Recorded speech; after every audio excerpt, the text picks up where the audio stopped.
Hey, today on Let's Eat with Russ, I'm gonna show you how I make onions and mushrooms as a topper for a steak. So I like to use these baby Bellas, and I mean you can just slice them, but mostly I actually, if they're not too big, I like to quarter them, cut them into little wedges like that. I just think it presents a little better than just the sliced ones. But you can even just buy them pre-sliced or whatever. Any mushroom will do. You can use white mushrooms or whichever you prefer. But I like these personally. And then for the, I already chopped my garlic there. It's only one clove because I'm doing like a half-size batch because I'm only cooking one steak for him to go on. And then for the onion, you don't really want to chop it like chopped onions. Again, what I like to do is just kind of cut it into quarters, and then I can just separate out these little wider slices for the saute.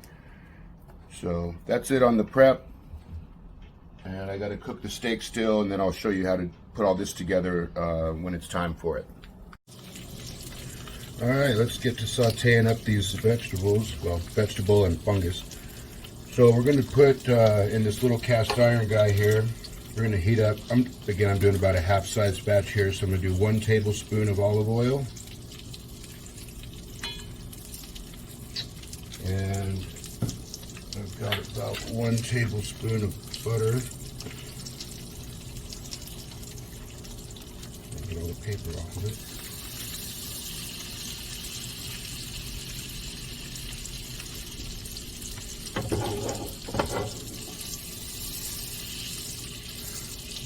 So we'll get that simmering down. Once that butter's melted and hot, I'm going to go ahead and throw in the mushrooms first because they're going to cook longer than everything else.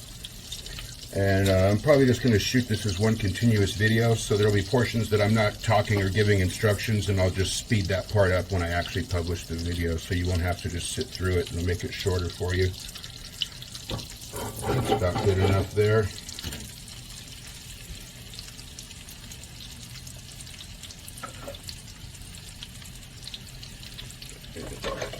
I'm actually just going to use a wooden spoon for these. Pretty soon this handle's going to be too hot to pick up without a pot holder anyway. So you just want to let those cook down, kind of make sure they're all coated in the oil and butter. And just cook them for, I don't know, probably 5 or 10 minutes until they soften up, and then we'll throw in the onions.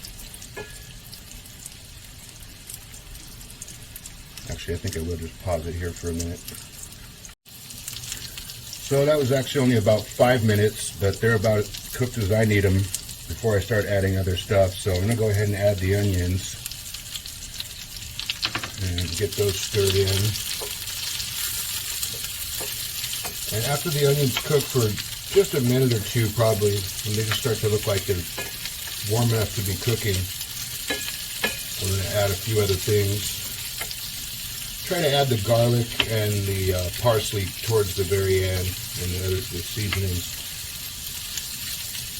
I can hit them with some salt and pepper right now, though.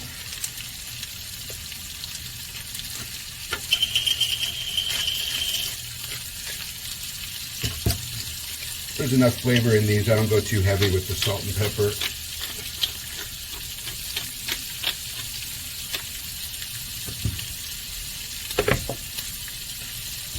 Alright, onions are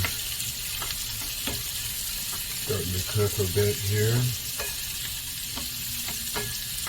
So at this point, I'm going to go ahead and add a splash of red wine vinegar.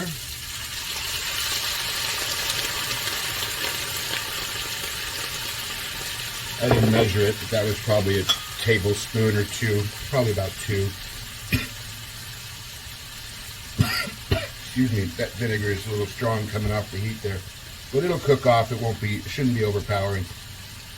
And I prefer to use red wine, but I have an open bottle of white, so I'm just going to dump some white wine in there. And then I'm just going to kind of let that reduce for a few minutes,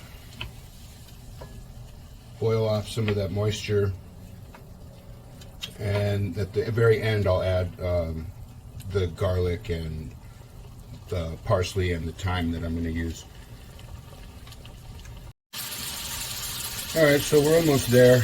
I'm going to go ahead and add the garlic.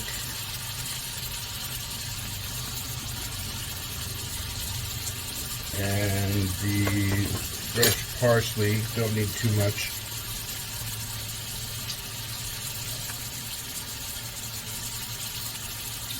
In full disclosure, I decided I actually oversplashed a little bit on the wine and the vinegar. It was going to take too long to reduce it, so I actually dumped a little bit of it off.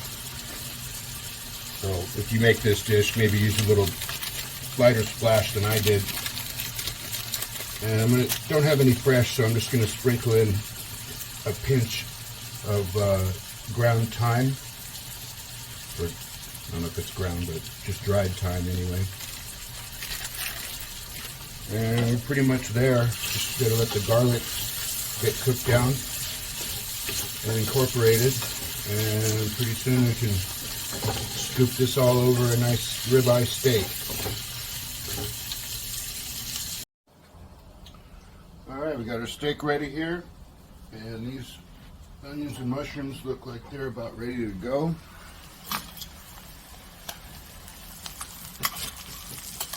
Garlic's nice and browned. Steak's perfect medium rare. Which I have another video showing you how to cook a steak like this if you'd like to learn that, if you don't already have it down. And just cover these and all this, and there you go. Looks like a meal to me. Serve it with your favorite side. Thanks for watching. Please like and subscribe.